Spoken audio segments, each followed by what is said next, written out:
Hello my dear friends, అందరూ ఎలా ఉన్నారు? మేమైతే ఇంకా ఫ్రైడే నెక్స్ట్ 2 days హాలిడేస్ అని చెప్పి ఫ్రైడే ఈవినింగ్ ఇలా బయటికి వెళ్ళాం.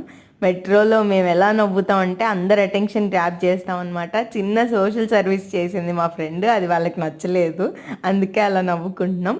ఇంకా ఇదైతే దోసర్ వైశ్యాని స్టేషన్ అనమాట. రైల్వే స్టేషన్ దాటి వెళ్ళాలి. అక్కడంతా ముస్లిమ్స్ ఏరియా. ఫుడ్ మంచిగా దొరుకుతుంది విత్ లో కాస్ట్ అనమాట. ఈ రోలు 12 రూపీస్ అంట. Normal cake, cool cake type కాదు, చాలా బాగుంది. ఇక్కడ ఫుడ్ ఎంత తక్కువకి వస్తుందో అంత మంచిగా ఉంటుంది అనమాట. ఈ మామూలుగా అయితే ఇక్కడ కూల్ కేక్స్ తప్ప నార్మల్ కేక్స్ ఉండవు. ఇంకా అలా బిస్కెట్స్, కేక్స్ తీసుకున్నాము. ఇంకా ఇక్కడ బండి కనిపించింది. మనం చిన్నప్పుడు తిన్న A to Z అన్నీ కనిపించినట్టు అనిపించింది నాకు.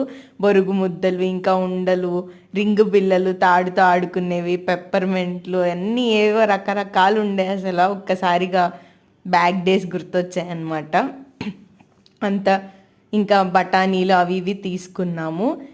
మేమైతే ఇక్కడ కేవలం ఫుడ్ కోసం వెళ్తాము. మిర్చి బజ్జీ, ఎగ్ బోండా కూడా దొరుకుతాయి అన్నమాట. ఇదైతే ఇంకా పాలల్లో వేసుకొని తింటాం కదా, సేమియా. అది నాకు పేరు ఐడియా లేదు, నేనైతే పాల సేమియా అనే అంటాను. ఇంకా ఎగ్ బోండాలు, మిర్చి బజ్జీలు, పాలకూర వడలు అన్నీ దొరుకుతాయి అన్నమాట. అందరం అవన్నీ ఒక పట్టు పట్టేసాం. ఫుల్ ఆకలి మీద ఉన్నాను, వీడియో తీయడం మర్చిపోయాను అవన్నీ. ఇక్కడ పాన్ కూడా ఫేమస్ అనమాట. వాళ్ళెవరు తినలేదు, నేను తిన్నాను. ఇంకా పానీపూరి కూడా కర్రీతో దొరుకుతుంది. మాకు ఇక్కడైతే బాయిల్ పొటాటో కదా, అక్కడైతే కర్రీతో పెడతారు. అందరం తలా ఒక ప్లేట్ లాగించేసాము. ఇంకా మెట్రో స్టేషన్లో అయితే పన్నీర్ పఫ్ బాగుంటుందని చెప్పేసి పార్సిల్ తీసుకున్నాము. సో అది మా ఫ్రైడే కథ. మీరైతే సబ్స్క్రైబ్ చేసుకొని సపోర్ట్ చేయండి. Bye guys.